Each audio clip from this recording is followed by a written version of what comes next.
Hi friends. Full web development में HTML language सीखने की सीरीज़ में आज हमारा ये तीसरा लेक्चर है, जिसमें हम HTML टैग्स एंड एट्रीब्यूट्स के बारे में पढ़ने वाले हैं।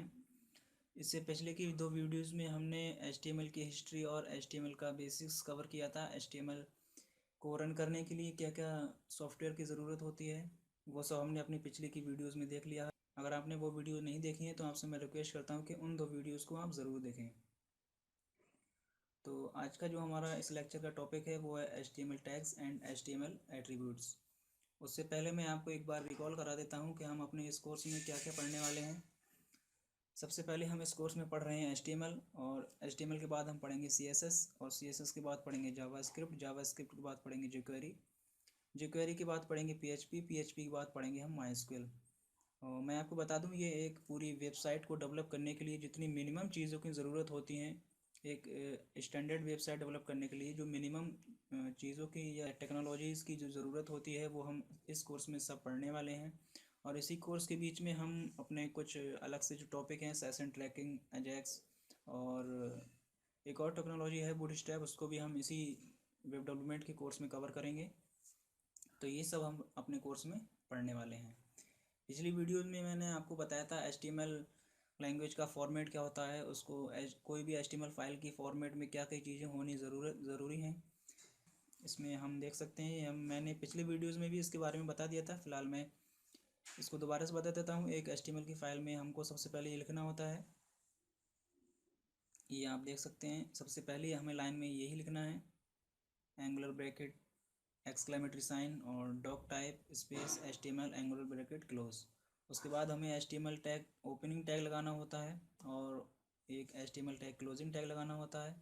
उसके अंदर हम हेड टैग लगाते हैं और हेड टैग क्लोज कर देते हैं। उसके बाद फिर बॉडी टैग लगाते हैं, बॉडी टैग क्लोज कर देते हैं।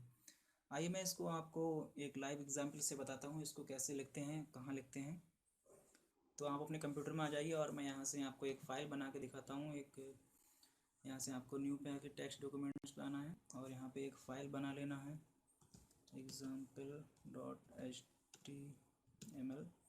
मैंने आपको पहले ही बताया है कि आप जो फाइल बनाएंगे उसका एक्सटेंशन HTML रहेगा या HTML रहेगा।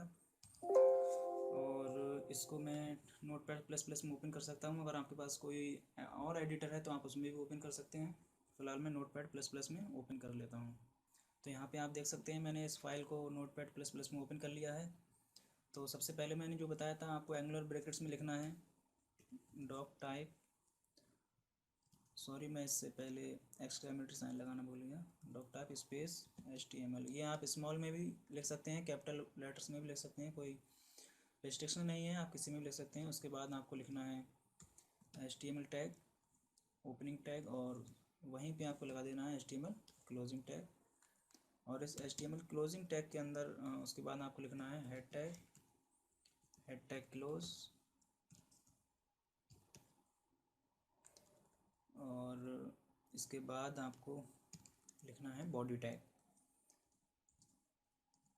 टैग ओपनिंग और बॉडी टैग क्लोज, सॉरी।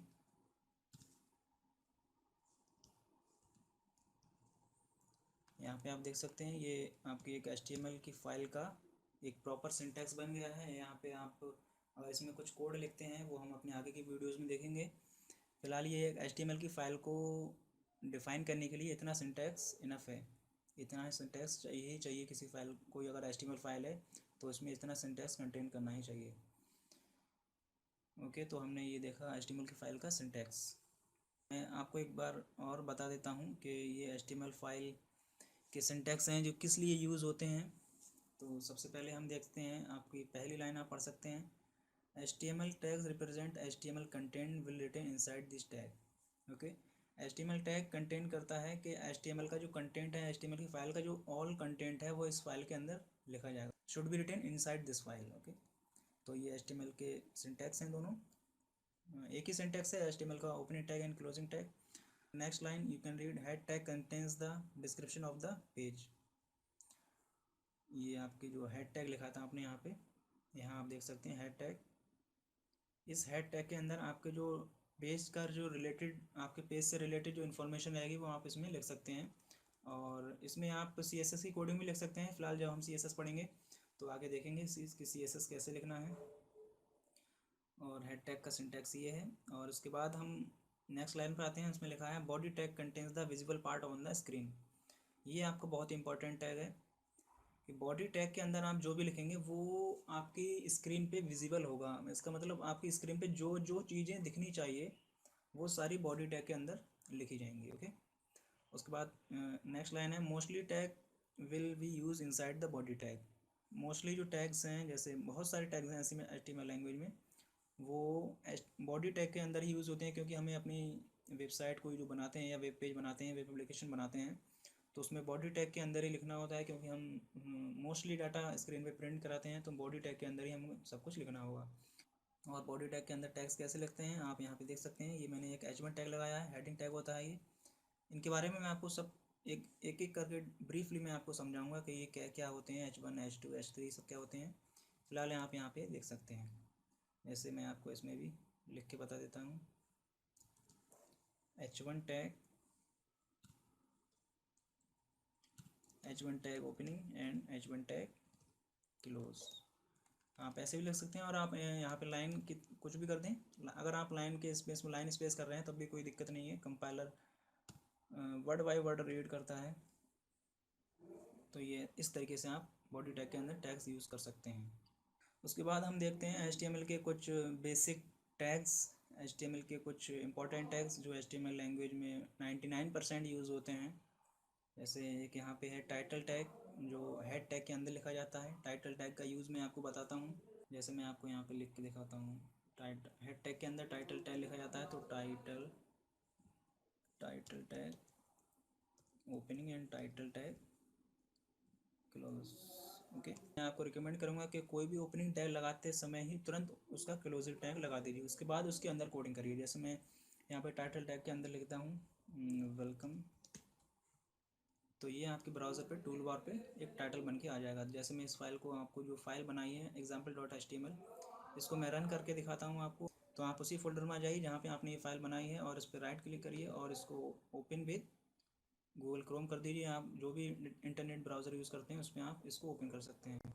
जैसे मैंने इसको ओपन कर लिया, और यहाँ पे आप देख सकते हैं ये भी पेज पे मैंने कुछ भी नहीं लिखा है, तो पेज एम्प्टी है और शायद आपको दिख नहीं रहा होगा। मैं यहाँ पे आप ये देख सकते हैं कि ये जो मैंने पेज का टाइटल लिखा था, यहाँ पे ये टाइटल टैग के अंदर वेलकम लिखा था, वो यहाँ पे प्रिंट होके आ गया है। इस आई थिंक अब आप समझ चुके होंगे कि इसका क्या यूज़ होता है। एक अपने ब्राउज़र को टूल बार को एक टाइटल देने के लिए टाइटल टैग का यूज़ होता है। ओके। यहाँ पे आप पढ़ भी सकते हैं, it will give a title to browser tool bar. उसके बाद अभी हम H1 टैग की बात कर रहे थे। कुछ हेडिंग टैग होता है H1 tag, H2 H3 H4 H5 H6। इसका मैं यूज़ करके बताता हूँ कि H1 और H2 H3 इन सब में डिफरेंस क्या है। जैसे हमने हमारा ये H1 टैग ओपनिंग है और ये H1 क्लोजिंग टैग है। इसके अंदर मैं कुछ लिखता हूँ, जैसे hi I am Mohammad Afzal. Okay. तो अभी आप देख सकते हैं मैंने यहाँ पे एक ये लाइन लिख दी है, H1 टैग के अंदर लिखी है। मैं इस फाइल को सेव करता हूँ, और आप उसी ब्राउज़र में आ जाइए और इस फाइल को रिफ़्रेश कर दीजिए। तो अभी यहाँ पे आप देख सकते हैं कि एक H1 टैग हमने लिखा था, वो एक यहाँ पे एक लाइन लिख के आ गई है, हाय आई एम मोहम्मद अफजल। और इसी लाइन को अगर मैं H2 टैग के अंदर लिखता हूँ, तो आप खुद अपने से खुद फ़र्क जो है आप कंसिडर कर सकते हैं कि क्या डिफरेंस आया। जैसे मैंने इसको फाइल को सेव किया और ब्राउज़र में आके इस फाइल को रिफ़्रेश किया, जैसा कि आप देख सकते हैं जो हमारे कंटेंट था उसका साइज़ कम हो गया है। इसी तरीके से हम अगर H3 टैग के अंदर लिखते हैं और इसको मैं सेव करता हूँ और ब्राउज़र में आके रिफ़्रेश करता हूँ, तो आप देख सकते हैं इसका साइज़ और कम हो गया। तो आई थिंक आपको समझ आ गया होगा कि H1 टैग का साइज़ सबसे ज़्यादा रहता है और H2 टैग का साइज़ उससे कम रहता है, और वाइस वर्सा ये प्रोसेसिंग चलती रहती है। तो आप किसी में भी जो आपको फॉर्मेट आपके वेब पेज में लिखना है वो आप लिख सकते हैं according to your font size.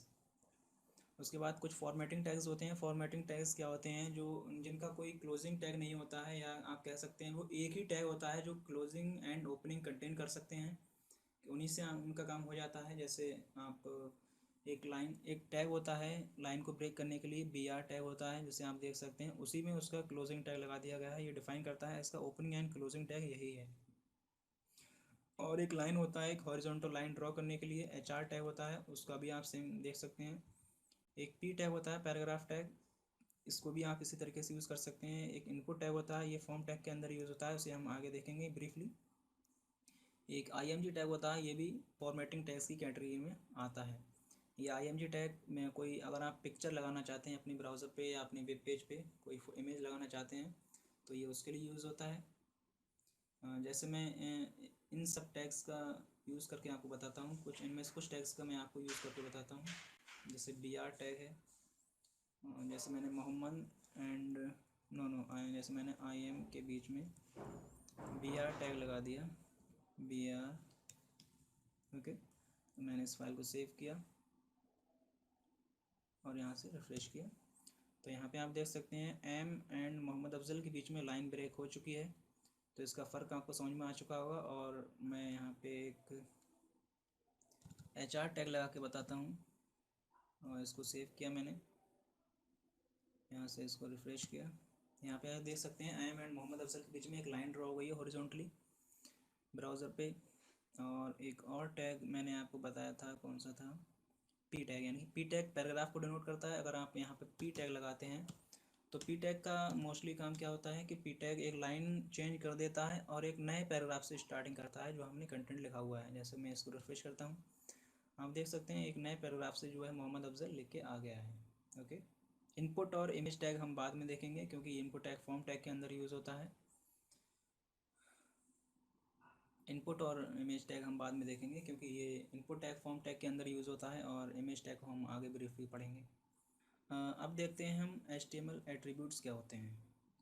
HTML attributes are the property just like decorator of an HTML tag. यहाँ से आप पढ़ सकते हैं कि HTML एट्रीब्यूट्स क्या हैं, एक प्रॉपर्टीज़ हैं किसी HTML टैग की। जैसे आप किसी कोई पर्सन ले लीजिए, जैसे उसकी कुछ प्रॉपर्टीज़ होती हैं, जैसे ये इसकी हाइट इतनी है या इसका चेस्ट इतना है, इसकी विड्थ इतनी है, कोई पर्सन या कोई भी चीज़ ले लीजिए यहाँ कि इसकी ये प्रॉपर्टीज़ हैं, तो यही HTML एट्रीब्यूट्स होते हैं। HTML एट्रीब्यूट्स हमेशा HTML टैग के अंदर लिखे जाते हैं। H1 जैसे ये एग्जांपल है कि किस तरीके से आपको वो लिखना है एट्रीब्यूट्स। जैसे ये है H1 टैग, ये टैग हो गया, और ये जो आप अलाइन देख रहे हैं ये एक एट्रीब्यूट है और ये इसकी वैल्यू है। अलाइन मतलब आपको कहाँ पे प्लेस करना है उस चीज़ को, H1 tag. It is use to give some additional information of the HTML tag. ये HTML टैग को कुछ अलग से कुछ स्पेशल इन्फॉर्मेशन देने के लिए यूज़ किए जाते हैं। It is not compulsory to write attributes in every element, okay. ये कंपलसरी नहीं है कि आपको हर टैग में लिखना ही है। जैसे मैंने अभी इतने टैग्स लिखे हैं, यहाँ पे किसी में भी कोई भी एट्रीब्यूट्स नहीं दिया है। मैं आपको यूज़ करके बताता हूँ अलाइन एट्रीब्यूट्स का। जैसे H3 के अंदर लिखता हूँ मैं अलाइन, इसकी वैल्यू के रूप में दे देता हूँ सेंटर, ओके।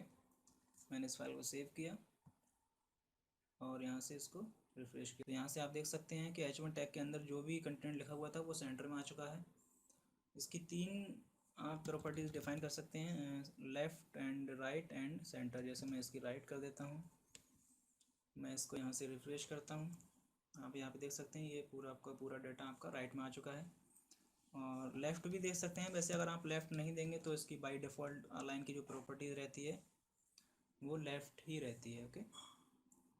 ये कुछ HTML एट्रीब्यूट्स हैं, जैसे align, height, with, BG colour background colour को डिनोट करने के लिए यूज़ होता है। बिट उस कंटेंट की विथ डिफाइन करने के लिए यूज़ होता है। हाइट, अलाइन, ये सब आपके HTML एट्रीब्यूट्स हैं। All of them will written inside the tags. ये सारे टैग्स के अंदर ही लिखे जाएंगे। आप ये नहीं कि आप यहाँ पे जैसे एग्जांपल में यहाँ पे बॉडी टैग के अंदर जैसे यहाँ आप लिख सकते हैं अलाइन, ये तरीका आपको गलत है, ये आप नहीं कर सकते, ओके। HTML के कुछ और टैग हैं, जैसे इमेज टैग मैंने अभी आपको बताया था, ये आप यहाँ पे देख सकते हैं। इमेज टैग का ओपनिंग एंगुलर ब्रैकेट से इसको ओपन किया। इमेज, उसके अंदर एक एट्रीब्यूट्स यूज़ होता है SRC, उसके अंदर उसकी वैल्यू के रूप में उसका पाथ दिया हमने, या उसका डायरेक्ट फाइल का नाम भी दे सकते हैं, आप पाथ भी दे सकते हैं यहाँ पे, और उसको यहाँ पे क्लोज कर दिया, ओके। ये क्या करेगा, it will pick an image on your browser. आपके ब्राउज़र में एक इमेज को पिक कर देगा ये, okay. You can define its height and width. आप इसकी हाइट एंड विड्थ डिफाइन कर सकते हैं। And position by giving its attribute value. जैसे मैंने आपको ये एट्रीब्यूट्स दिखाए थे कुछ, हाइट, विड्थ, इससे आप इसकी पोजीशन भी डिफाइन कर सकते हैं, इसकी एट्रीब्यूट की वैल्यू को देके। जैसे हाइट का ये सिंटैक्स है, यहाँ पे जैसे 600 पिक्सल मैंने यहाँ पे दे दी। आप इसको परसेंटेज में भी लिख सकते हैं, फिलहाल मैंने यहाँ पे पिक्सल में लिखी है। हाइट दे दी, विड्थ दे दी, इनको आप यूज़ करके इमेज टैग को यूज़ कर सकते हैं। ये हमने अपने इस लेक्चर में देखा, और इससे आगे के लेक्चर में हम फॉर्म टैग का यूज़ करना सीखेंगे। फॉर्म टैग एक कोई फॉर्म बनाने के लिए यूज़ होता है इसका। जैसे एप्लीकेशन फॉर्म, आप कोई ऑनलाइन एप्लीकेशन फॉर्म किसी कहीं अप्लाई करने के लिए फिल करते हैं, तो वहाँ पे फॉर्म टैग का ही यूज़ किया जाता है। और टेबल टैग हम अपनी अगली वीडियोज़ में देखेंगे, तो आपको थोड़ा बहुत नॉलेज होगा कि टेबल किस फॉर्म में बनती है। जैसे उसमें रो होती हैं, कॉलम होती हैं, उसी तरीके से हम HTML में भी एक टैग होता है टेबल टैग, उसको यूज़ करना हम अपने आगे की वीडियोज़ में देखेंगे। और इमेज टैग जिसकी हमने अभी बात करी, इसको हम सबसे पहले अपनी आगे की वीडियोज़ में देखेंगे कि इमेज टैग को कैसे यूज़ किया जाता है। और उसके सबसे इम्पॉर्टेंट एक टैग होता है div tag. Div tag division create करने के लिए यूज़ होता है। आपके वेबसाइट में कितने डिवीज़न आप क्रिएट करना चाहते हैं, सेपरेटली कितने डिवीज़न आप क्रिएट करना चाहते हैं। अगर आप सेपरेटली एक डिवीज़न क्रिएट करना चाहते हैं तो वो आप इस टैग से कर सकते हैं। इसको यूज़ कैसे करना है वो सब हम अपनी आगे की वीडियोज़ में देखेंगे। अगर आपको ये वीडियो पसंद आई हो तो आप इस वीडियो को लाइक कर सकते हैं, और इस वीडियो को शेयर भी कर सकते हैं अगर आप चाहते हैं कोई और लोग भी इन वीडियोज़ को देखें और लोग को इनसे फ़ायदा हो देख के। और अगर आपका कोई क्वेश्चन है तो आप कमेंट्स बॉक्स में लिख के मुझसे पूछ सकते हैं, मैं उसका रिप्लाई करूँगा। और सबसे इम्पॉर्टेंट थिंग, अगर आप इस सीरीज़ की कोई भी वीडियो मिस नहीं करना चाहते हैं तो आप इस चैनल को सब्सक्राइब कर सकते हैं। क्योंकि अगर आप इस चैनल को सब्सक्राइब करते हैं तो आपको इस चैनल पे जितनी भी वीडियोस की अपडेट जो होंगी आपके फ़ोन पे या आपके पास आते रहेंगी। किसी भी तरीके से आपको मेल भी आ जाएगा कि इस चैनल पे आज ये वाला लेक्चर अपलोड हुआ है, आप वहाँ से इसको देख सकते हैं। तो चलिए मिलते हैं अपनी अगली वीडियो में। Thank you.